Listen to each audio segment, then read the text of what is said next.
Hi guys, welcome back to Sportorio channel. Now I will give you a tutorial how to disable add friends button in Facebook account. And before that, I wanna ask you, how are you guys?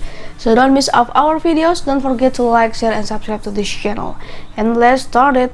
First, we go to the Facebook application. You can click on. After that, you can to see about the position of you, the button is accessed or not. You can click the profile symbol here, and after that you can click the three dots, and next you can click the view as. So you can see the add friends button is an access for you.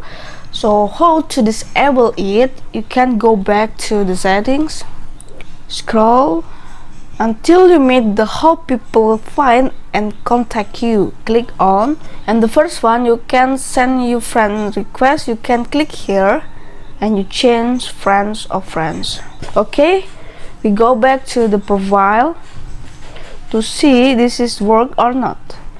Click the three dots here and click view as, and let me see, the button of add friend is disabled now.